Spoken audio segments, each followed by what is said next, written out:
بسم الله الرحمن الرحيم. ألف لام ميم. ذلك الكتاب لا ريب فيه هدى للمتقين الذين يؤمنون بالغيب ويقيمون الصلاة ومما رزقناهم ينفقون والذين يؤمنون بما أنزل إليك وما أنزل من قبلك وبالآخرة هم يوقنون أولئك على هدى من ربهم وأولئك هم المفلحون إن الذين كفروا سواء عليهم أأنذرتهم أم لم تنذرهم لا يؤمنون ختم الله على قلوبهم وعلى سمعهم وعلى أبصارهم غشاوة ولهم عذاب عظيم ومن الناس من يقول آمنا بالله وباليوم الآخر وما هم بمؤمنين يخادعون الله والذين آمنوا وما يخدعون إلا أنفسهم وما يشعرون في قلوبهم مرض فزادهم الله مرضا ولهم عذاب أليم بما كانوا يكذبون وإذا قيل لهم لا تفسدوا في الأرض قالوا إنما نحن مصلحون ألا إنهم هم المفسدون ولكن لا يشعرون وإذا قيل لهم آمنوا كما آمن الناس قالوا أنؤمن كما آمن السفهاء ألا إنهم هم السفهاء ولكن لا يعلمون وإذا لقوا الذين آمنوا قالوا آمنا وإذا خلوا إلى شياطينهم قالوا إنا معكم إنما نحن مستهزئون الله يستهزئ بهم ويمدهم في طغيانهم يعمهون أولئك الذين اشتروا الضلالة بالهدى فما ربحت تجارتهم وما كانوا مهتدين مثلهم كمثل الذي استوقد نارا فلما أضاءت ما حوله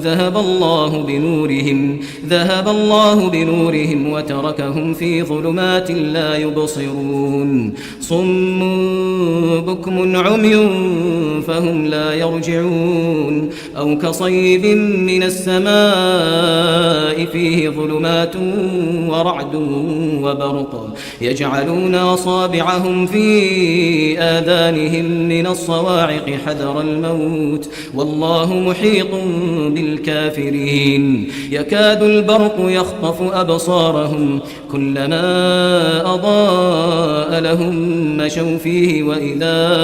أظلم عليهم قاموا ولو شاء الله لذهب بسمعهم وأبصارهم إن الله على كل شيء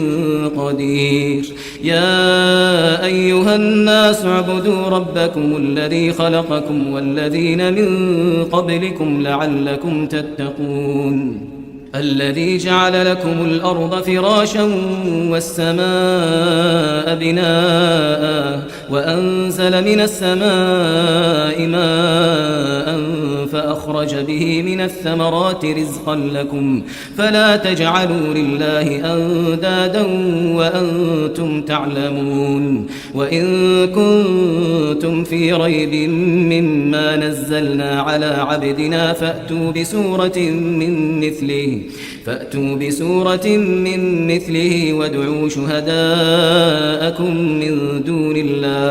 وادعوا شهداءكم من دون الله إن كنتم صادقين فإن لم تفعلوا ولن تفعلوا فاتقوا النار التي وقودها الناس والحجارة أعدت للكافرين وبشر الذين آمنوا وعملوا الصالحات أن لهم أن لهم جنات تجري من تحتها الأنهار كلما رزقوا منها من ثمرة رزقا قالوا هذا الذي رزقنا من قبل وأتوا به متشابها ولهم فيها أزواج مطهرة وهم فيها خالدون إن الله لا يستحي أن يضرب مثلا ما بعوضة فما فوقها فأما الذين آمنوا فيعلمون أنه الحق من ربهم وأما الذين كفروا فيقولون ماذا أراد الله بهذا مثلا يضل به كثيرا ويهدي به كثيرا وما يضل به إلا الفاسقين الذين ينقضون عهد الله من بعد ميثاقه ويقطعون ما أمر الله به أن يوصل ويفسدون في الأرض أولئك هم الخاسرون كيف تكفرون بالله وكنتم أمواتا فأحياكم ثم يميتكم ثم يحييكم ثم إليه ترجعون هو الذي خلق لكم ما في الأرض جميعا ثم استوى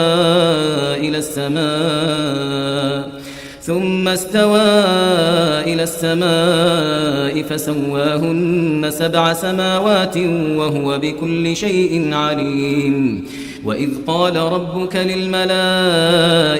إني جاعل في الأرض خليفة قالوا أتجعل فيها من يفسد فيها ويسفك الدماء ونحن نسبح بحمدك ونقدس لك قال إني أعلم ما لا تعلمون وعلم آدم الأسماء كلها ثم عرضهم على الملائكة فقال أنبئوني بأسماء هؤلاء إن كنتم صادقين قالوا سبحانك لا علم لنا إلا ما علمتنا إنك أنت العليم الحكيم قال يا آدم أنبئهم بأسمائهم فلما أنبأهم بأسمائهم قال ألم أقل لكم إني أعلم غيب السماوات والأرض وأعلم ما تبدون وما كنتم تكتمون وإذ قلنا للملائكة اسجدوا لآدم فسجدوا إلا إبليس أبى واستكبر وكان من الكافرين وقلنا يا آدم اسكن أنت وزوجك الجنة وكلا منها رغدا حيث شئتما ولا تقربا هذه الشجرة فتكونا من الظالمين فأزلهما الشيطان عنها فأخرجهما مما كانا فيه وقلنا اهبطوا بعضكم لبعض عدو ولكم في الأرض مستقر ومتاع إلى حين فتلقى آدم من ربه كلمات فتاب عليه إنه هو التواب الرحيم قلنا اهبطوا منها جميعا فإما يأتينكم مني هدى فمن تبع هداي فلا خوف عليهم ولا هم يحزنون والذين كفروا وكذبوا بآياتنا أولئك أصحاب النار هم فيها خالدون يا بني إسرائيل اذكروا نعمتي التي أنعمت عليكم وأوفوا بعهدي أوف بعهدكم وإياي فارهبون وآمنوا بما أنزلت مصدقا لما معكم ولا تكونوا أول كافر به ولا تشتروا بآياتي ثمنا قليلا وإياي فاتقون ولا تلبسوا الحق بالباطل بالباطل وتكتموا الحق وأنتم تعلمون وأقيموا الصلاة وآتوا الزكاة واركعوا مع الراكعين أتأمرون الناس بالبر وتنسون أنفسكم وأنتم تتلون الكتاب أفلا تعقلون واستعينوا بالصبر والصلاة وإنها لكبيرة إلا على الخاشعين الذين يظنون أنهم ملاقو ربهم وأنهم إليه راجعون يا بني إسرائيل اذكروا نعمتي التي أنعمت عليكم وأني فضلتكم على العالمين واتقوا يوما لا تجزي نفس عن نفس شيئا ولا يقبل منها شفاعة ولا يؤخذ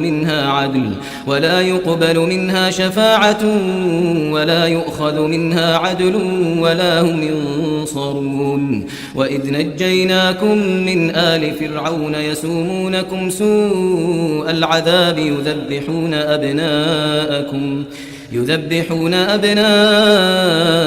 ويستحيون نساءكم وفي ذلكم بلاء من ربكم عظيم وإذ فرقنا بكم البحر فأنجيناكم وأغرقنا آل فرعون وأنتم تنظرون وإذ واعدنا موسى 40 ليلة ثم اتخذتم العجل من بعده وأنتم ظالمون ثم عفونا عنكم من بعد ذلك لعلكم تشكرون وإذ آتينا موسى الكتاب والفرقان لعلكم تهتدون وإذ قال موسى لقومه يا قوم إنكم ظلمتم أنفسكم باتخاذكم العجل فتوبوا إلى بارئكم فاقتلوا أنفسكم ذلكم خير لكم عند بارئكم فتاب عليكم إنه هو التواب الرحيم وإذ قلتم يا موسى لن نؤمن لك حتى نرى الله جهرة فأخذتكم الصاعقة وأنتم تنظرون ثم بعثناكم من بعد موتكم لعلكم تشكرون وظللنا عليكم الغمام وأنزلنا عليكم المن والسلوى كلوا من طيبات ما رزقناكم وما ظلمونا ولكن كانوا أنفسهم يظلموا وإذ قلنا ادخلوا هذه القرية فكلوا منها حيث شئتم رغدا وادخلوا الباب سجدا وقولوا حطة نغفر لكم خطاياكم وسنزيد المحسنين فبدل الذين ظلموا قولا غير الذي قيل لهم فأنزلنا على الذين ظلموا رجزا من السماء بما كانوا يفسقون وإذ استسقى موسى لقومه فقلنا اضرب بعصاك الحجر فانفجرت منه 12 عينا قد علم كل أناس مشربهم كلوا واشربوا من رزق الله ولا تعثوا في الأرض مفسدين وإذ قلتم يا موسى لن نصبر على طعام واحد فادع لنا ربك يخرج لنا مما تنبت الأرض من بقلها وقثائها وفومها وعدسها وبصلها قال أتستبدلون الذي هو أدنى بالذي هو خير اهبطوا مصرا فإن لكم ما سألتم وضربت عليهم الذلة والمسكنة وباءوا بغضب من الله ذلك بأنهم كانوا يكفرون بآيات الله ويقتلون النبيين بغير الحق ذلك بما عصوا وكانوا يعتدون إن الذين آمنوا والذين هادوا والنصارى والصابئين من آمن بالله واليوم الآخر وعمل صالحا فلهم أجرهم عند ربهم ولا خوف عليهم ولا هم يحزنون وإذ أخذنا ميثاقكم ورفعنا فوقكم الطور خذوا ما آتيناكم بقوة واذكروا ما فيه لعلكم تتقون ثم توليتم من بعد ذلك فلولا فضل الله عليكم ورحمته لكنتم من الخاسرين ولقد علمتم الذين اعتدوا منكم في السبت فقلنا لهم كونوا قردة خاسئين فجعلناها نكالا لما بين يديها وما خلفها وموعظة للمتقين وإذ قال موسى لقومه إن الله يأمركم أن تذبحوا بقرة قالوا أتتخذنا هزوا قال أعوذ بالله أن أكون من الجاهلين قالوا ادع لنا ربك يبين لنا ما هي قال إنه يقول إنها بقرة لا فارغ ولا بكر عوان بين ذلك فافعلوا ما تؤمرون قالوا ادع لنا ربك يبين لنا ما لونها قال إنه يقول إنها بقرة صفراء فاقع لونها تسر الناظرين قالوا ادع لنا ربك يبين لنا ما هي إن البقرة شابه علينا وإنا إن شاء الله لمهتدون قال إنه يقول إنها بقرة لا ذلول تثير الأرض ولا تسقي الحرث مسلمة لا شية فيها قالوا الآن جئت بالحق فذبحوها وما كادوا يفعلون وإذ قتلتم نفسا فادارأتم فيها والله مخرج ما كنتم تكتمون فقلنا اضربوه ببعضها كذلك يحيي الله الموتى ويريكم آياته لعلكم تعقلون ثم قست قلوبكم من بعد ذلك فهي كالحجارة أو أشد قسوة وإن من الحجارة لما يتفجر منه الأنهار وإن منها لما يشقق فيخرج منه الماء وإن منها لما يهبط من خشية الله وما الله بغافل عما تعملون أفتطمعون أن يؤمنوا لكم وقد كان فريق منهم يسمعون كلام الله ثم يحرفونه من بعد ما عقلوه وهم يعلمون وإذا لقوا الذين آمنوا قالوا آمنا وإذا خلا بعضهم إلى بعض قالوا أتحدثونهم بما فتح الله عليكم ليحاجوكم به عند ربكم أفلا تعقلون أولا يعلمون أن الله يعلم ما يسرون وما يعلنون ومنهم أميون لا يعلمون الكتاب إلا أماني وإن هم إلا يظنون فويل للذين يكتبون الكتاب بأيديهم ثم يقولون هذا من عند الله ليشتروا به ثمنا قليلا فويل لهم مما كتبت أيديهم وويل لهم مما يكسبون وقالوا لن تمسنا النار إلا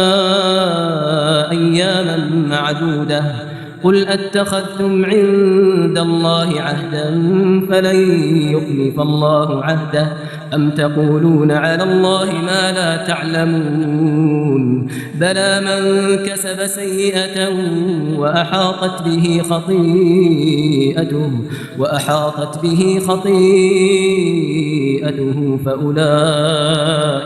فأولئك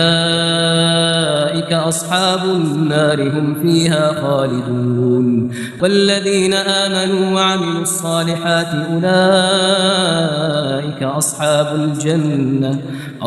الجنة هم فيها خالدون وإذ أخذنا ميثاق بني إسرائيل لا تعبدون إلا الله وبالوالدين إحسانا وذي القربى واليتامى والمساكين وقولوا للناس حسنا وأقيموا الصلاة وآتوا الزكاة ثم توليتم إلا قليلا منكم وأنتم معرضون وإذ أخذنا ميثاقكم لا تسفكون دماءكم ولا تخرجون أنفسكم من دياركم ثم أقررتم وأنتم تشهدون ثم أنتم هؤلاء تقتلون أنفسكم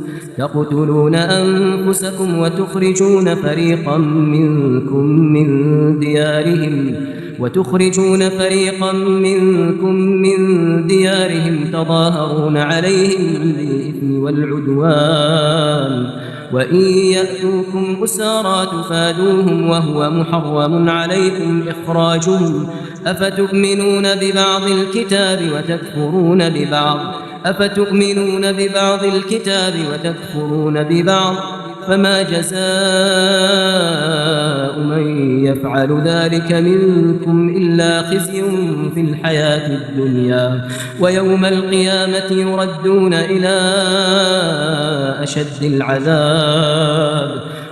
القيامة يردون إلى أشد العذاب وما الله بغافل عما تعملون أولئك الذين اشتروا الحياة الدنيا بالآخرة فلا يخفف عنهم العذاب ولا هم ينصرون ولقد آتينا موسى الكتاب وقفينا من بعده بالرسل وآتينا عيسى ابن مريم البينات وأيدناه بروح القدس أفكلما جاءكم رسول بما لا تهوى أنفسكم استكبرتم ففريقا كذبتم وفريقا تقتلون وقالوا قلوبنا غلف بل لعنهم الله بكفرهم فقليلا ما يؤمنون ولما جاءهم كتاب من عند الله مصدق لما معهم وكانوا من قبل يستفتحون على الذين كفروا فلما جاءهم ما عرفوا كفروا به فلعنة الله على الكافرين بئس ما اشتروا به أنفسهم أن يكفروا بما أنزل الله بغيا أن ينزل الله من فضله على من يشاء من عباده فباءوا بغضب على غضب وللكافرين عذاب مهين وإذا قيل لهم آمنوا بما أنزل الله قالوا نؤمن بما أنزل علينا ويكفرون بما وراءه وهو الحق مصدقا لما معهم قل فلم تقتلون أنبياء الله من قبل إن كنتم مؤمنين ولقد جاءكم موسى بالبينات ثم اتخذتم العجل من بعده وأنتم ظالمون وإذ أخذنا ميثاقكم ورفعنا فوقكم الطور خذوا ما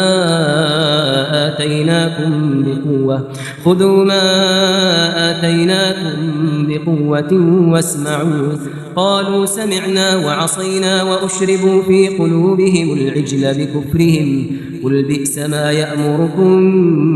به إيمانكم إن كنتم مؤمنين قل إن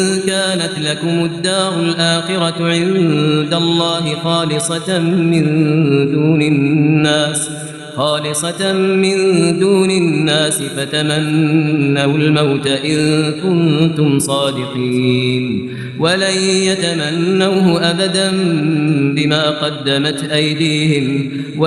يتمنوه أبدا بما قدمت أيديهم والله عليم بالظالمين ولتجدنهم أحرص الناس على حياة ومن الذين أشركوا يود أحدهم لو يعمر 1000 سنة وما هو بمزحزحه من العذاب أن يعمر والله بصير بما يعملون قل من كان عدوا لجبريل فإنه نزله على قلبك بإذن الله مصدقا لما بين يديه وهدى وبشرى للمؤمنين من كان عدوا لله وملائكته ورسله وجبريل وميكال فإن الله عدو للكافرين ولقد أنزلنا إليك آيات بينات وما يكفر بها إلا الفاسقون أوكلما عاهدوا عهدا نبذه فريق منهم بل أكثرهم لا يؤمنون ولما جاءهم رسول من عند الله مصدق لما معهم نبذ فريق من الذين أوتوا الكتاب كتاب الله وراء ظهورهم كأنهم لا يعلمون واتبعوا ما تتلو الشياطين على ملك سليمان وما كفر سليمان ولكن الشياطين كفروا يعلمون الناس السحر وما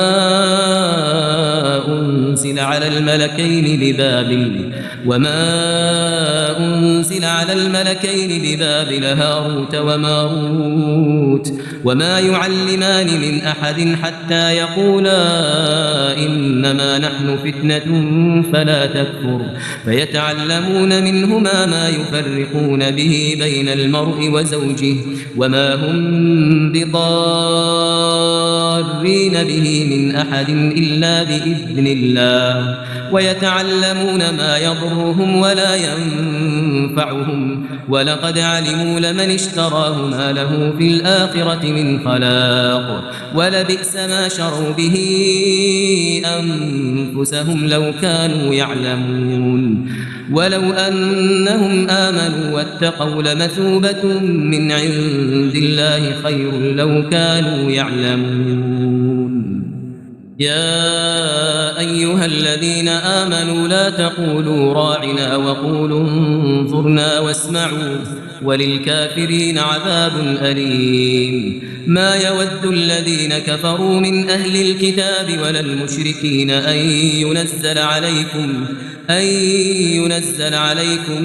من خير من ربكم والله يختص برحمته من يشاء والله ذو الفضل العظيم ما ننسخ من آية أو ننسها نأت بخير منها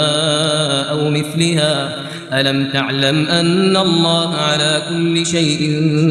قدير ألم تعلم أن الله له ملك السماوات والأرض وما لكم من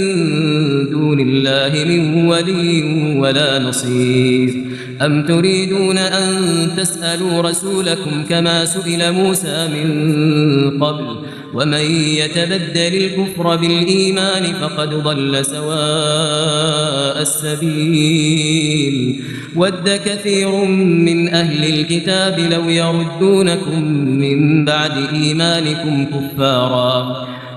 كثير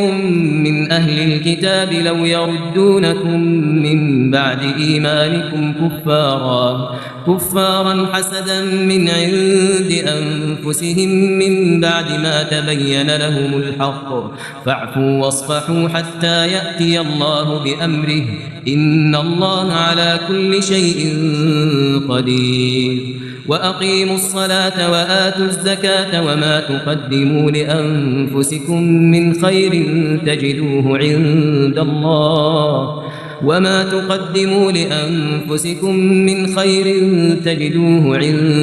الله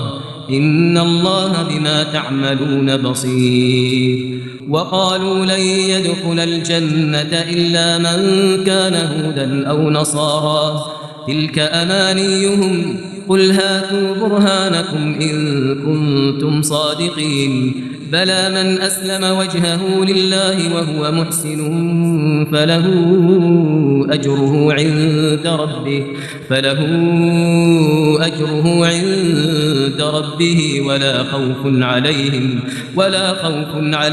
ولا هم يحزنون. وقالت اليهود ليست النصارى على شيء وقالت النصارى ليست اليهود على شيء وهم يتلون الكتاب كذلك قال الذين لا يعلمون مثل قولهم فالله يحكم بينهم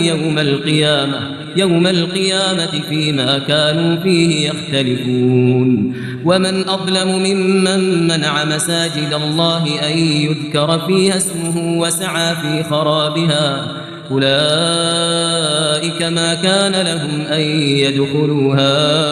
إلا خائفين لهم في الدنيا خزي ولهم في الآخرة عذاب عظيم. ولله المشرق والمغرب فأينما تولوا فثم وجه الله إن الله واسع عليم. وقالوا اتخذ الله ولدا سبحانه بل له ما في السماوات والأرض كل له قانتون بديع السماوات والأرض وإذا قضى أمرا فإنما يقول له كن فيكون. وقال الذين لا يعلمون لولا يكلمنا الله أو تأتينا آية كذلك قال الذين من قبلهم مثل قولهم تشابهت قلوبهم قد بينا الآيات لقوم يوقنون. إنا أرسلناك بالحق بشيرا ونذيرا ولا تسأل عن أصحاب الجحيم ولن ترضى عنك اليهود ولا النصارى حتى تتبع ملتهم قل إن هدى الله هو الهدى ولئن اتبعت أهواءهم بعد الذي جاءك من العلم ما لك من الله من ولي ولا نصير. الذين آتيناهم الكتاب يتلونه حق تلاوته أولئك يؤمنون به ومن يكفر به فأولئك هم الخاسرون. يا بني إسرائيل اذكروا نعمتي التي أنعمت عليكم وأني فضلتكم على العالمين واتقوا يوما لا تجزي نفس عن نفس شيئا ولا يقبل منها عدل ولا تنفعها شفاعة ولا هم ينصرون. وإذ ابتلى إبراهيم ربه بكلمات فأتمهن قال إني جاعلك للناس إماما قال ومن ذريتي قال لا ينال عهد الظالمين. وإذ جعلنا البيت مثابة للناس وأمنا واتخذوا من مقام إبراهيم مصلى وعهدنا إلى إبراهيم وإسماعيل أن طهر بيتي للطائفين والعاكفين والركع السجود. وإذ قال إبراهيم رب اجعل هذا بلدا آمنا وارزق أهله من الثمرات من آمن منهم بالله واليوم الآخر قال ومن كفر فأمتعه قليلا ثم أضطره إلى عذاب النار وبئس المصير وإذ يرفع إبراهيم القواعد من البيت وإسماعيل ربنا تقبل منا إنك أنت السميع العليم ربنا واجعلنا مسلمين لك ومن ذريتنا أمة مسلمة لك وأرنا مناسكنا وتب علينا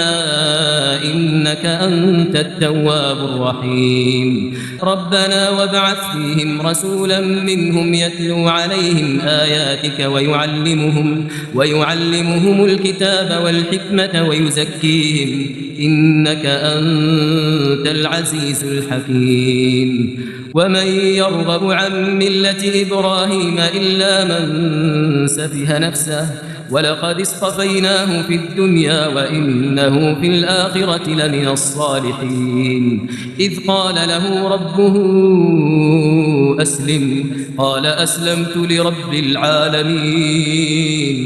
ووصى بها إبراهيم بنيه ويعقوب يا بني إن الله اصطفى لكم الدين فلا تموتن إلا وأنتم مسلمون أم كنتم شهداء إذ حضر يعقوب الموت إذ قال لبنيه ما تعبدون من بعدي قالوا نعبد إلهك وإله آبائك إبراهيم وإسماعيل وإسحاق إلها واحدا ونحن له مسلمون تلك أمة قد خلت لها ما كسبت ولكم ما كسبتم ولا تسألون عما كانوا يعملون وقالوا كونوا هودا أو نصارى تهتدوا قل بل ملة إبراهيم حنيفا وما كان من المشركين قولوا آمنا بالله وما أنزل إلينا وما أنزل إلى إبراهيم وإسماعيل وإسحاق ويعقوب والأسباط وما أوتي موسى وعيسى وما أوتي النبيون من ربهم لا نفرق بين أحد منهم ونحن له مسلمون فإن آمنوا بمثل ما آمنتم به فقد اهتدوا وإن تولوا فإنما هم في شقاق فسيكفيكهم الله وهو السميع العليم صبغة الله ومن أحسن من الله صبغة ونحن له عابدون قل أتحاجوننا في الله وهو ربنا وربكم ولنا أعمالنا ولكم أعمالكم ونحن له مخلصون أم تقولون إن إبراهيم وإسماعيل وإسحاق ويعقوب والأسباط كانوا هودا أو نصارى قل أأنتم أعلم أم الله ومن أظلم ممن كتم شهادة عنده من الله وما الله بغافل عما تعملون تلك أمة قد خلت لها ما كسبت ولكم ما كسبتم ولا تسألون عما كانوا يعملون سيقول السفهاء من الناس ما ولاهم عن قبلتهم التي كانوا عليها قل لله المشرق والمغرب يهدي من يشاء إلى صراط مستقيم وكذلك جعلناكم أمة وسطا لتكونوا شهداء على الناس ويكون الرسول عليكم شهيدا وما جعلنا القبلة التي كنت عليها إلا لنعلم من يتبع الرسول ممن ينقلب على عقبيه وإن كانت لكبيرة إلا على الذين هدى الله وما كان الله ليضيع إيمانكم إن الله بالناس لرءوف رحيم قد نرى تقلب وجهك في السماء فلنولينك قبلة ترضاها فول وجهك شطر المسجد الحرام وحيث ما كنتم فولوا وجوهكم شطره وإن الذين أوتوا الكتاب ليعلمون أنه الحق من ربهم وما الله بغافل عما يعملون ولئن أتيت الذين أوتوا الكتاب بكل آية ما تبعوا قبلتك وما أنت بتابع قبلتهم وما بعضهم بتابع قبلة بعض ولئن اتبعت أهواءهم من بعد ما جاءك من العلم إنك إذا لمن الظالمين الذين آتيناهم الكتاب يعرفونه كما يعرفون أبناءهم وإن فريقا منهم ليكتمون الحق وهم يعلمون الحق من ربك فلا تكونن من الممترين ولكل وجهة هو موليها فاستبقوا الخيرات أينما تكونوا يأتي بكم الله جميعا إن الله على كل شيء قدير ومن حيث خرجت فول وجهك شطر المسجد الحرام وإنه للحق من ربك وما الله بغافل عما تعملون ومن حيث خرجت فول وجهك شطر المسجد الحرام وحيث ما كنتم فولوا وجوهكم شطره لئلا يكون للناس عليكم حجة إلا الذين ظلموا منهم فلا تخشوهم واخشوني ولأتم نعمتي عليكم ولعلكم تهتدون كما أرسلنا فيكم رسولا منكم يتلو عليكم آياتنا ويزكيكم ويعلمكم الكتاب والحكمة ويعلمكم ما لم تكونوا تعلمون فاذكروني أذكركم واشكروا لي ولا تكفرون يا أيها الذين آمنوا استعينوا بالصبر والصلاة إن الله مع الصابرين ولا تقولوا لمن يقتل في سبيل الله أموات بل أحياء ولكن لا تشعرون ولنبلونكم بشيء من الخوف والجوع ونقص من الأموال والأنفس والثمرات وبشر الصابرين الذين إذا أصابتهم مصيبة قالوا إنا لله وإنا إليه راجعون أولئك عليهم صلوات من ربهم ورحمة وأولئك هم المهتدون إن الصفا والمروة من شعائر الله فمن حج البيت أو اعتمر فلا جناح عليه أن يطوف بهما ومن تطوع خيرا فإن الله شاكر عليم إن الذين يكتمون ما أنزلنا من البينات والهدى من بعد ما بيناه للناس في الكتاب أولئك يلعنهم الله ويلعنهم اللاعنون إلا الذين تابوا وأصلحوا وبينوا فأولئك أتوب عليهم وأنا التواب الرحيم إن الذين كفروا وماتوا وهم كفار أولئك عليهم لعنة الله والملائكة والناس أجمعين خالدين فيها لا يخفف عنهم العذاب ولا هم ينظرون وإلهكم إله واحد لا إله إلا هو الرحمن الرحيم إن في خلق السماوات والأرض واختلاف الليل والنهار والفلك التي تجري في البحر بما ينفع الناس وما أنزل الله من السماء من ماء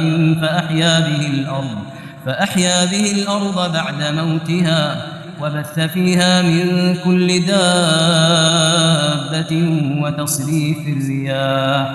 وتصريف الرياح والسحاب المسخر بين السماء والأرض لآيات لقوم يعقلون ومن الناس من يتخذ من دون الله أندادا يحبونهم كحب الله والذين آمنوا أشد حبا لله ولو يرى الذين ظلموا إذ يرون العذاب أن القوة لله جميعا وأن الله شديد العذاب إذ تبرأ الذين اتبعوا من الذين اتبعوا ورأوا العذاب وتقطعت بهم الأسباب وقال الذين اتبعوا لو أن لنا كرة فنتبرأ منهم كما تبرأوا منا كذلك يريهم الله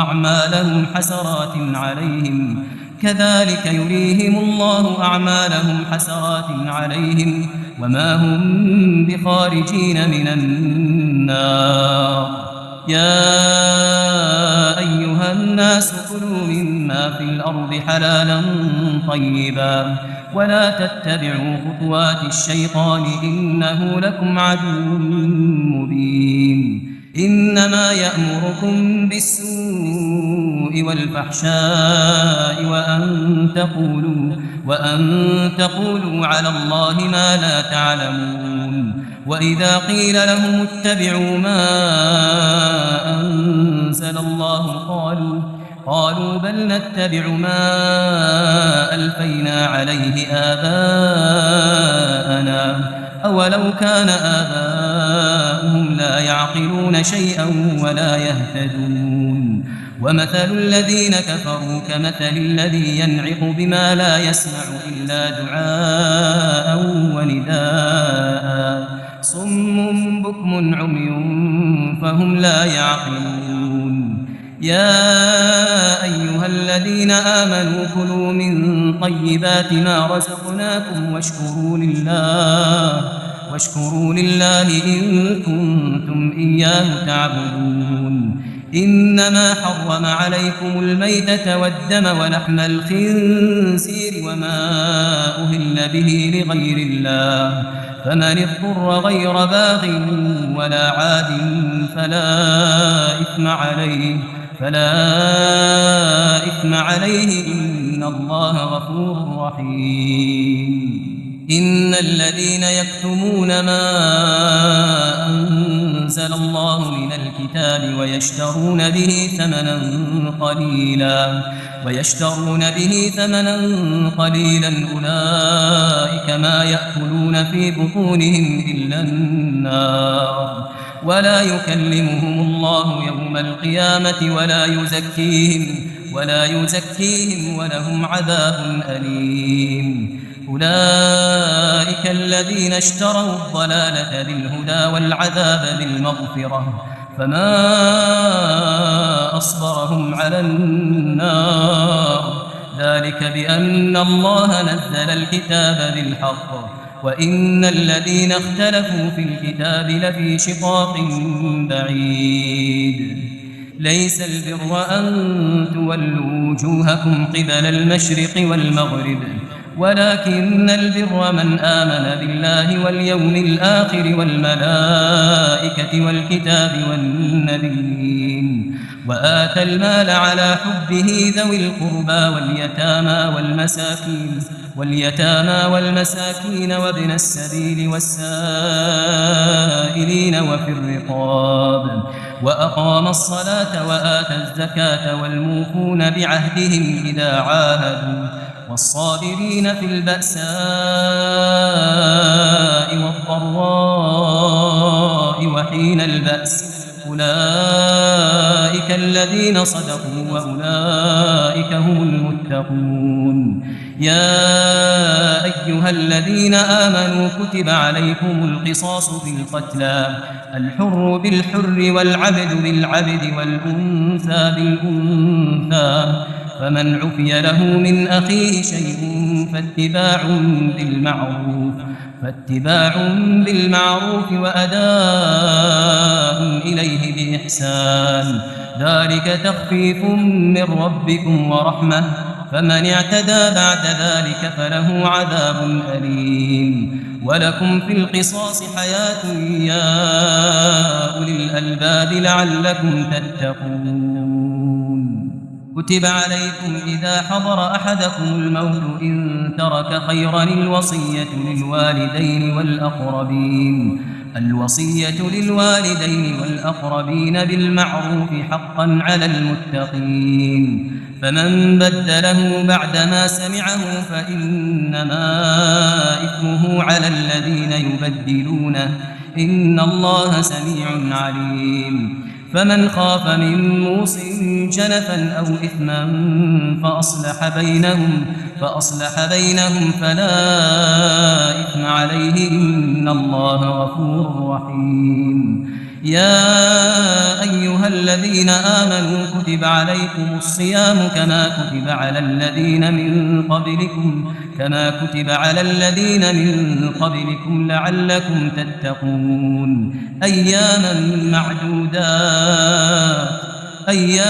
معدودات فمن كان منكم مريضا أو على سفر فعدة من أيام أخر وعلى الذين يطيقونه فدية طعام مسكين فمن تطوع خيرا فهو خير له وأن تصوموا خير لكم إن كنتم تعلمون. شهر رمضان الذي أنزل فيه القرآن هدى للناس وبينات من الهدى والفرقان فمن شهد منكم الشهر فليصمه ومن كان مريضا أو على سفر فعدة من أيام أخر يريد الله بكم اليسر ولا يريد بكم العسر ولتكملوا العدة ولتكبروا الله على ما هداكم ولعلكم تشكرون. وإذا سألك عبادي عني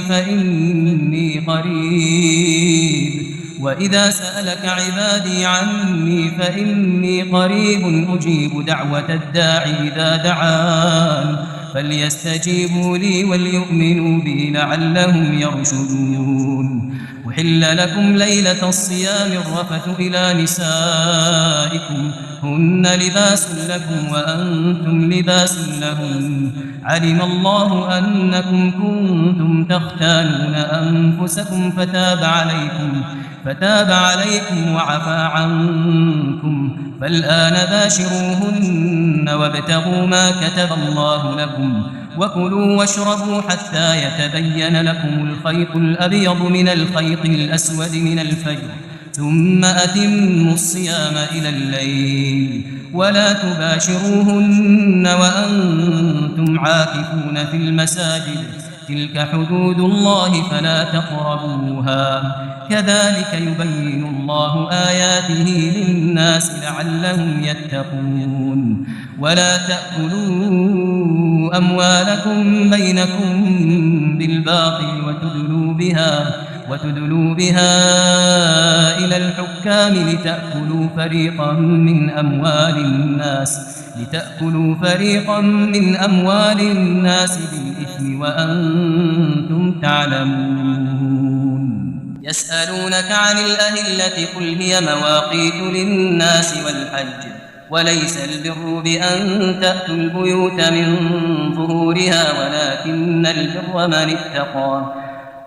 البر بأن تأتوا البيوت من ظهورها ولكن البر من اتقى وأتوا البيوت من أبوابها واتقوا الله لعلكم تفلحون وقاتلوا في سبيل الله الذين يقاتلونكم ولا تعتدوا إن الله لا يحب المعتدين واقتلوهم حيث ثقفتموهم وأخرجوهم من حيث أخرجوكم والفتنة أشد من القتل ولا تقاتلوهم عند المسجد الحرام حتى يقاتلوكم فيه فإن قاتلوكم فاقتلوهم كذلك جزاء الكافرين فإن انتهوا فإن الله غفور رحيم وقاتلوهم حتى لا تكون فتنة ويكون الدين لله فإن انتهوا فلا عدوان إلا على الظالمين الشهر الحرام بالشهر الحرام والحرمات قصاص فمن اعتدى عليكم فاعتدوا عليه بمثل ما اعتدى عليكم واتقوا الله واعلموا أن الله مع المتقين وأنفقوا في سبيل الله ولا تلقوا بأيديكم إلى التهلكة وأحسنوا إن الله يحب المحسنين وأتموا الحج والعمرة لله فإن أحصرتم فما استيسر من الهدي ولا تحلقوا رؤوسكم حتى يبلغ الهدي محله فمن كان منكم مريضا أو به أذى من رأسه ففدية من صيام أو صدقة أو نسك فإذا أمنتم فمن تمتع بالعمرة إلى الحج فما استيسر من الهدي فمن لم يجد فصيام 3 أيام في الحج وسبعة إذا رجعتم تلك 10 كاملة ذلك لمن لم يكن أهله حاضر المسجد الحرام واتقوا الله واعلموا أن الله شديد العقاب الحج أشهر معلومات فمن فرض فيهن الحج فلا رفث ولا فسوق ولا جدال في الحج وما تفعلوا من خير يعلمه الله وتزودوا فإن خير الزاد التقوى واتقون يا أولي الألباب ليس عليكم جناح أن تبتغوا فضلا من ربكم فإذا أفضتم من عرفات فاذكروا الله عند المشعر الحرام واذكروه كما هداكم وإن كنتم من قبله لمن الضالين ثم أفيضوا من حيث أفاض الناس واستغفروا الله إن الله غفور رحيم فإذا قضيتم مناسككم فاذكروا الله كذكركم آباءكم أو أشد ذكرا فمن الناس من يقول ربنا آتنا في الدنيا وما له في الآخرة من خلاق ومنهم من يقول ربنا آتنا في الدنيا حسنة وفي الآخرة حسنة وقنا عذاب النار أولئك لهم نصيب مما كسبوا والله سريع الحساب واذكروا الله في أيام معدودات فمن تعجل في يومين فلا إثم عليه ومن تأخر فلا إثم عليه لمن اتقى واتقوا الله واعلموا أنكم إليه تحشرون ومن الناس من يعجبك قوله في الحياة الدنيا ويشهد الله على ما في قلبه ويشهد الله على ما في قلبه وهو ألد الخصام وإذا تولى سعى في الأرض ليفسد فيها ويهلك الحرث والنسل والله لا يحب الفساد وإذا قيل له اتق الله أخذته العزة بالإثم فحسبه جهنم ولبئس المهاد ومن الناس من يشري نفسه ابتغاء مرضات الله والله رؤوف بالعباد يا أيها الذين آمنوا ادخلوا في السلم كافة ولا تتبعوا خطوات الشيطان إنه لكم عدو مبين فإن سللتم من بعد ما جاءتكم البينات فاعلموا أن الله عزيز حكيم هل ينظرون إلا أن يأتيهم الله في ظلل من الغمام والملائكة وقضي الأمر وإلى الله ترجع الأمور سل بني إسرائيل كم آتيناهم من آية بينة ومن يبدل نعمة الله من بعد ما جاءته فإن الله شديد العقاب زين للذين كفروا الحياة الدنيا ويسخرون من الذين آمنوا والذين اتقوا فوقهم يوم القيامة والله يرزق من يشاء بغير حساب كان الناس أمة واحدة فبعث الله النبيين مبشرين ومنذرين وأنزل معهم الكتاب بالحق ليحكم بين الناس فيما اختلفوا فيه وما اختلف فيه إلا الذين أوتوه من بعد ما جاءتهم البينات بغيا بينهم فهدى الله الذين آمنوا لما اختلفوا فيه من الحق بإذنه والله يهدي من يشاء إلى صراط مستقيم أم حسبتم أن تدخلوا الجنة ولما يأتكم مثل الذين خلوا من قبلكم مستهم البأساء والضراء وزلزلوا حتى يقول الرسول والذين آمنوا معه متى نصر الله ألا إن نصر الله قريب يسألونك ماذا ينفقون قل ما أنفقتم من خير فللوالدين والأقربين واليتامى والمساكين وابن السبيل وما تفعلوا من خير فإن الله به عليم كتب عليكم القتال وهو كره لكم وعسى أن تكرهوا شيئا وهو خير لكم وعسى أن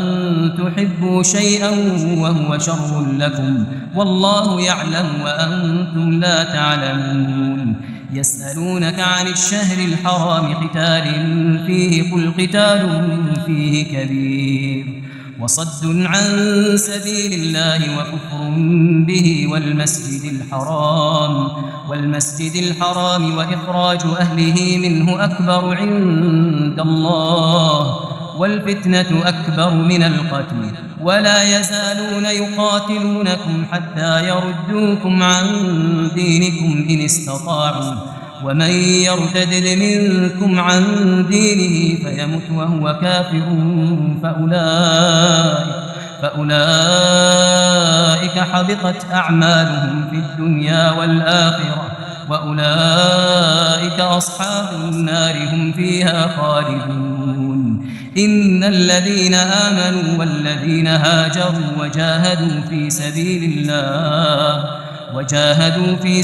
الله أولئك يرجون رحمة الله والله غفور رحيم يسألونك عن الخمر والميسر قل فيهما إثم كبير ومنافع للناس إثمهما أكبر من نفعهما ويسألونك ماذا ينفقون قل العفو كذلك يبين الله لكم الآيات لعلكم تتفكرون في الدنيا والآخرة ويسألونك عن اليتامى قل إصلاح لهم خير وإن تخالطوهم فإخوانكم والله يعلم المفسد من المصلح ولو شاء الله لأعنتكم إن الله عزيز حكيم ولا تنكحوا المشركات حتى يؤمنن ولأمة مؤمنة خير من مشركة ولو أعجبتكم ولا تنكحوا المشركين حتى يؤمنوا ولعبد مؤمن خير من مشرك ولو أعجبكم أولئك يدعون إلى النار والله يدعو إلى الجنة والمغفرة بإذنه ويبين آياته للناس لعلهم يتذكرون ويسألونك عن المحيض قل هو أذى فاعتزلوا النساء في المحيض ولا تقربوهن حتى يطهرن فإذا تطهرن فأتوهن من حيث أمركم الله إن الله يحب التوابين ويحب المتطهرين نساؤكم حرث لكم فأتوا حرثكم أنى شئتم وقدموا لأنفسكم واتقوا الله واعلموا أنكم ملاقوه وبشر المؤمنين ولا تجعلوا الله عرضة لأيمانكم أن تبروا وتتقوا وتصلحوا بين الناس والله سميع عليم لا يؤاخذكم الله باللغو في أيمانكم ولكن يؤاخذكم بما كسبت قلوبكم والله غفور حليم للذين يؤلون من نسائهم تربص 4 أشهر فإن فاءوا فإن الله غفور رحيم وإن عزموا الطلاق فإن الله سميع عليم والمطلقات يتربصن بأنفسهن 3 قروء ولا يحل لهن أن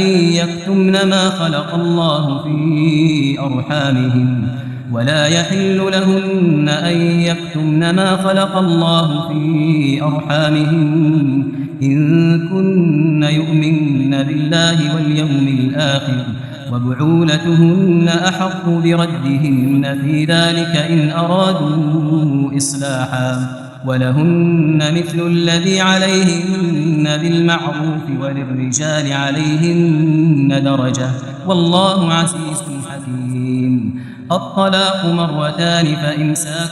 بمعروف أو تسريح بإحسان ولا يحل لكم أن تأخذوا مما آتيتموهن شيئا إلا أن يخافا ألا يقيما حدود الله فإن خفتم ألا يقيما حدود الله فلا جناح عليهما فيما افتدت به تلك حدود الله فلا تعتدوها ومن يتعد حدود الله فأولئك هم الظالمون فإن طلقها فلا تحل له من بعد حتى تنكح زوجا غيره فإن طلقها فلا جناح عليهما أن يتراجعا إن ظنا أن يقيما حدود الله وتلك حدود الله يبينها لقوم يعلمون وإذا طلقتم النساء فبلغن أجلهن فأمسكوهن بمعروف أو سرحوهن بمعروف ولا تمسكوهن ضرارا لتعتدوا ومن يفعل ذلك فقد ظلم نفسه ولا تتخذوا آيات الله هزوا واذكروا نعمة الله عليكم وما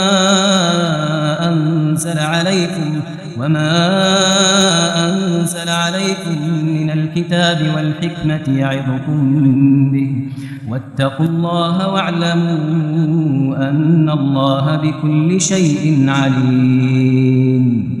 وإذا طلقتم النساء فبلغن أجلهن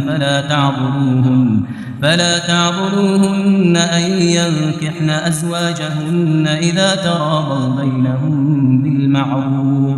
ذلك يوعظ به من كان منكم يؤمن بالله واليوم الآخر ذلكم أزكى لكم وأطهر والله يعلم وأنتم لا تعلمون. والوالدات يرضعن أولادهن حولين كاملين لمن أراد أن يتم الرضاعة وعلى المولود له رزقهن وكسوتهن بالمعروف لا تكلف نفس إلا وسعها لا تضار والدة بولدها ولا مولود له بولده وعلى الوارث مثل ذلك فإن أرادا فصالا عن تراض منهما وتشاور فلا جناح عليهما وإن أردتم أن تسترضعوا أولادكم فلا جناح عليكم إذا سلمتم ما آتيتم بالمعروف واتقوا الله واعلموا أن الله بما تعملون بصير. والذين يتوفون منكم ويذرون أزواجا يتربصن بأنفسهن 4 أشهر و10 فإذا بلغن أجلهن فلا جناح عليكم فيما فعلن في أنفسهن بالمعروف والله بما تعملون خبير. ولا جناح عليكم فيما عرفتم به من خطبة النساء أو أكننتم في أنفسكم علم الله أنكم ستذكرونهن ولكن لا تواعدوهن سرا إلا أن تقولوا قولا معروفا ولا تعزموا عقدة النكاح حتى يبلغ الكتاب أجله واعلموا أن الله يعلم ما في أنفسكم فاحذروه واعلموا أن الله غفور حليم. لا جناح عليكم إن طلقتم النساء ما لم تمسوهن أو تفرضوا لهن فريضة ومتعوهن على الموسع قدره وعلى المقتر قدره متاعا بالمعروف حقا على المحسنين. وإن طلقتموهن من قبل أن تمسوهن وقد فرضتم لهن فريضة فنصف ما فرضتم إلا أن يعفون أو يعفو الذي بيده عقدة النكاح وأن تعفوا أقرب للتقوى ولا تنسوا الفضل بينكم إن الله بما تعملون بصير. حافظوا على الصلوات والصلاة الوسطى وقوموا لله قانتين. فإن خفتم فرجالا أو ركبانا فإذا أمنتم فاذكروا الله كما علمكم ما لم تكونوا تعلمون. والذين يتوفون منكم ويذرون أزواجا وصية لأزواجهم متاعا إلى الحول غير إخراج فإن خرجن فلا جناح عليكم فيما ما فعلن في أنفسهن من معروف والله عزيز حكيم. وللمطلقات متاع بالمعروف حقا على المتقين كذلك يبين الله لكم آياته لعلكم تعقلون. ألم تر إلى الذين خرجوا من ديارهم وهم ألوف حذر الموت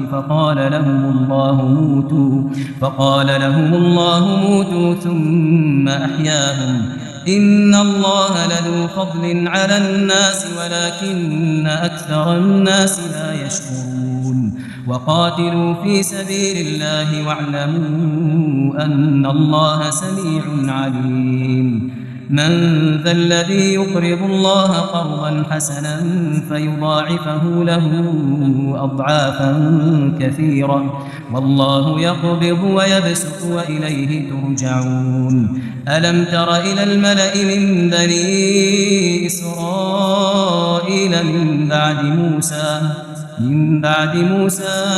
إذ قالوا لنبي له ابعث لنا ملكا نقاتل في سبيل الله قال هل عسيتم إن كتب عليكم القتال ألا تقاتلوا قالوا وما لنا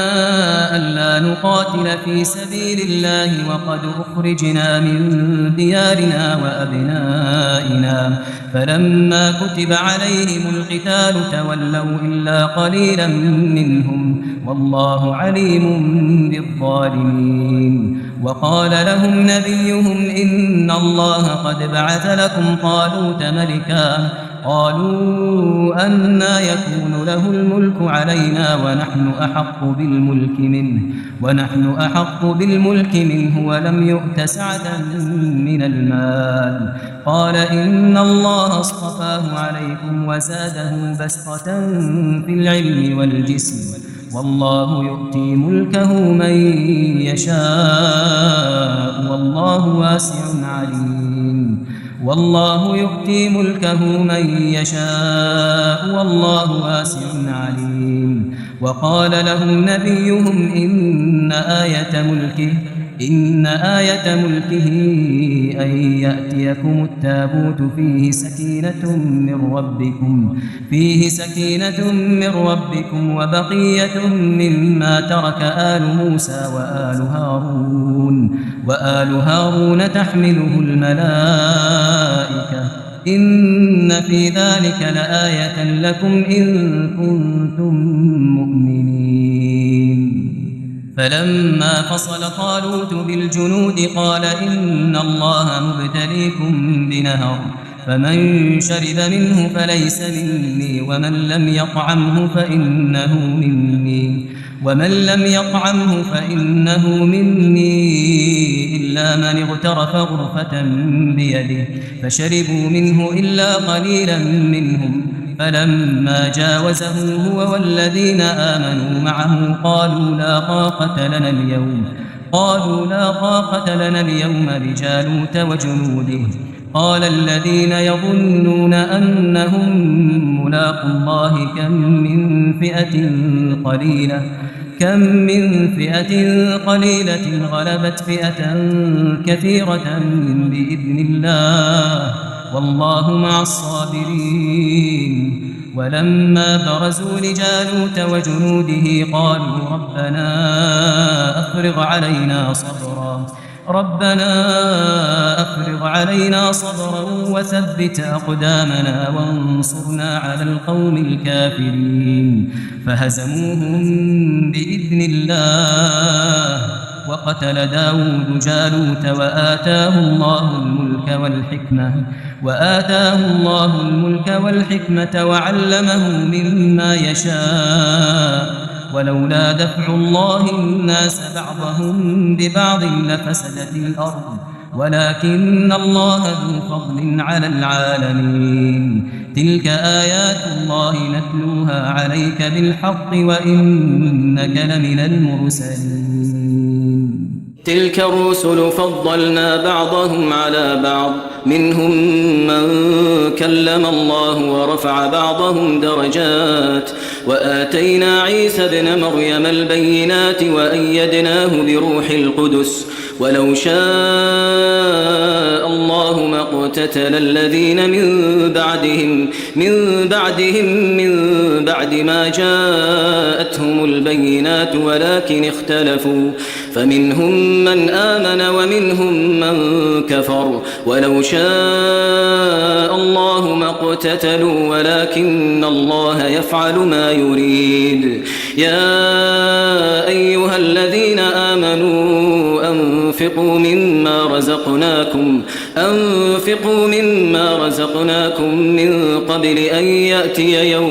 من قبل أن يأتي يوم لا بيع فيه ولا خلة ولا شفاعة والكافرون هم الظالمون الله لا إله إلا هو الحي القيوم لا تأخذه سنة ولا نوم له ما في السماوات وما في الأرض من ذا الذي يشفع عنده إلا بإذنه يعلم ما بين أيديهم وما خلفهم ولا يحيطون بشيء من علمه إلا بما شاء وسع كرسيه السماوات والأرض ولا يؤوده حفظهما وهو العلي العظيم لا إكراه في الدين قد تبين الرشد من الغي فمن يكفر بالطاغوت ويؤمن بالله فقد استمسك بالعروة الوثقى لا انفصام لها والله سميع عليم الله ولي الذين آمنوا يخرجهم من الظلمات إلى النور والذين كفروا أولياؤهم الطاغوت يخرجونهم من النور إلى الظلمات أولئك أصحاب النار هم فيها خالدون ألم تر إلى الذي حاج إبراهيم في ربه أن آتاه الله الملك إذ قال إبراهيم ربي الذي يحيي ويميت قال أنا أحيي وأميت قال إبراهيم فإن الله يأتي بالشمس من المشرق فأت بها من المغرب فبهت الذي كفر والله لا يهدي القوم الظالمين أو كالذي مر على قرية وهي خاوية على عروشها قال أنى يحيي هذه الله بعد موتها فأماته الله 100 عام ثم بعثه قال كم لبثت قال لبثت يوما أو بعض يوم قال بل لبثت 100 عام فانظر إلى طعامك وشرابك لم يتسنه وانظر إلى حمارك ولنجعلك آية للناس وانظر إلى العظام كيف ننشزها ثم نكسوها لحما فلما تبين له قال أعلم أن الله على كل شيء قدير وإذ قال إبراهيم رب أرني كيف تحيي الموتى قال أولم تؤمن قال بلى ولكن ليطمئن قلبي قال فخذ 4 من الطير فصرهن إليك ثم اجعل على كل جبل منهن جزءا ثم ادعهن يأتينك سعيا واعلم أن الله عزيز حكيم مثل الذين ينفقون أموالهم في سبيل الله كمثل حبة أنبتت 7 سنابل في كل سنبلة 100 حبة والله يضاعف لمن يشاء والله واسع عليم الذين ينفقون أموالهم في سبيل الله ثم لا يتبعون ما أنفقوا منا ولا أذى هذا لهم أجرهم عند ربهم ولا خوف عليهم ولا هم يحزنون. قول معروف ومغفرة خير من صدقة يتبعها أذى والله غني حليم. يا أيها الذين آمنوا لا تبطلوا صدقاتكم بالمن والأذى كالذي ينفق ماله رئاء الناس ولا يؤمن بالله واليوم الآخر فمثله كمثل صفوان عليه تراب فأصابه وابل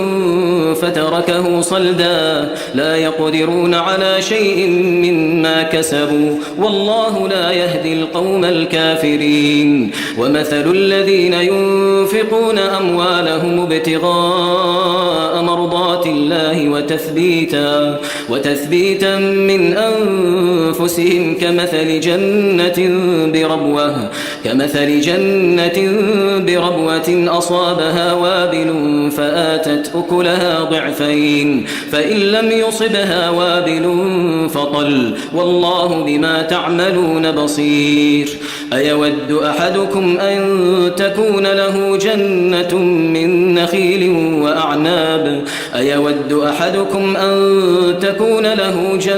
من نخيل وأعناب تجري من تحتها الأنهار له فيها من كل الثمرات وأصابه الكبر وله ذرية ضعفاء فأصابها إعصار فيه نار فاحترقت كذلك يبين الله لكم الآيات لعلكم تتفكرون. يا أيها الذين آمنوا أنفقوا من طيبات ما كسبتم ومما أخرجنا لكم من الأرض ولا تيمموا الخبيث منه تنفقون ولستم بآخذيه إلا أن تغمضوا فيه واعلموا أن الله غني حميد. الشيطان يعدكم الفقر ويأمركم بالفحشاء والله يعدكم مغفرة منه وفضلا والله واسع عليم. يؤتي الحكمة من يشاء ومن يؤت الحكمة فقد أوتي خيرا كثيرا وما يذكر إلا أولو الألباب. وما أنفقتم من نفقة أو نذرتم من نذر فإن الله يعلمه وما للظالمين من أنصار. إن تبدوا الصدقات فنعما هي وإن تخفوها وتؤتوها الفقراء فهو خير لكم ويكفر عنكم من سيئاتكم والله بما تعملون خبير. ليس عليك هداهم ولكن الله يهدي من يشاء وما تنفقوا من خير فلأنفسكم وما تنفقون إلا ابتغاء وجه الله وما تنفقوا من خير يوفى إليكم وأنتم لا تظلمون. للفقراء الذين أحصروا في سبيل الله لا يستطيعون ضربا في الأرض يحسبهم الجاهل أغنياء من التعفف تعرفهم بسيماهم لا يسألون الناس إلحافا وما تنفقوا من خير فإن الله به عليم. الذين ينفقون أموالهم بالليل والنهار سرا وعلانية فلهم أجرهم عند ربهم ولا خوف عليهم ولا هم يحزنون. الذين يأكلون الربا لا يقومون إلا كما يقوم الذي يتخبطه الشيطان من المس ذلك بأنهم قالوا إنما البيع مثل مثل الربا وأحل الله البيع وحرم الربا فمن جاءه موعظة من ربه فانتهى فله ما سلف وأمره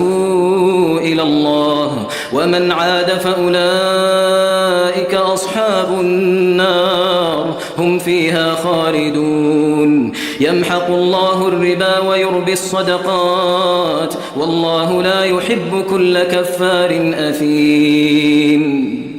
إن الذين آمنوا وعملوا الصالحات وأقاموا الصلاة وآتوا الزكاة لهم أجرهم عند ربهم ولا خوف عليهم ولا هم يحزنون يا أيها الذين آمنوا اتقوا الله وذروا ما بقي من الربا إن كنتم مؤمنين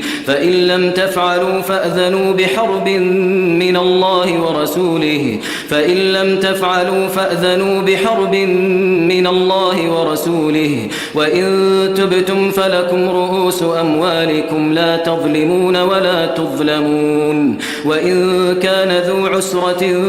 فنظرة إلى ميسرة وأن تصدقوا خير لكم إن كنتم تعلمون واتقوا يوما ترجعون فيه إلى الله ثم توفى كل نفس ما كسبت وهم لا يظلمون يا أيها الذين آمنوا إذا تداينتم بدين إلى أجل مسمى فاكتبوه وليكتب بينكم كاتب بالعدل ولا يأب كاتب أن يكتب كما علمه الله فليكتب وليملل الذي عليه الحق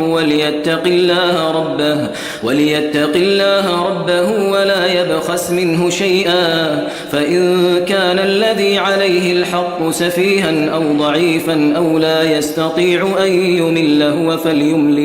فليملل وليه بالعدل واستشهدوا شهيدين من رجالكم فإن لم يكونا رجلين فرجل وامرأتان ممن ترضون من الشهداء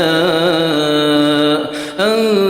تضل إحداهما فتذكر إحداهما الأخرى ولا يأبى الشهداء إذا ما دعوا ولا تسأموا أن تكتبوه صغيرا أو كبيرا إلى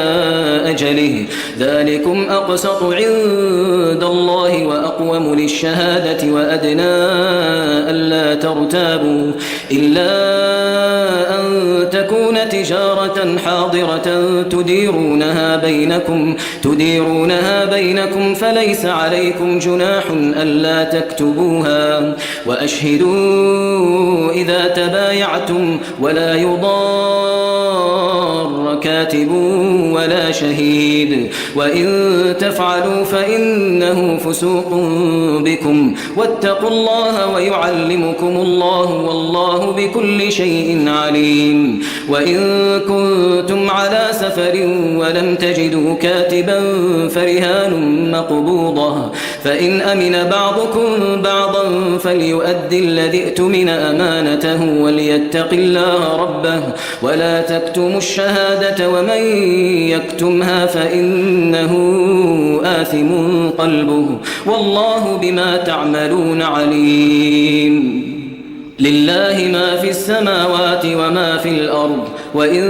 تبدوا ما في أنفسكم أو تخفوه يحاسبكم به الله فيغفر لمن يشاء ويعذب من يشاء والله على كل شيء قدير آمن الرسول بما أنزل أنزل إليه من ربه والمؤمنون كل آمن بالله وملائكته وكتبه ورسله لا نفرق بين أحد من رسله وقالوا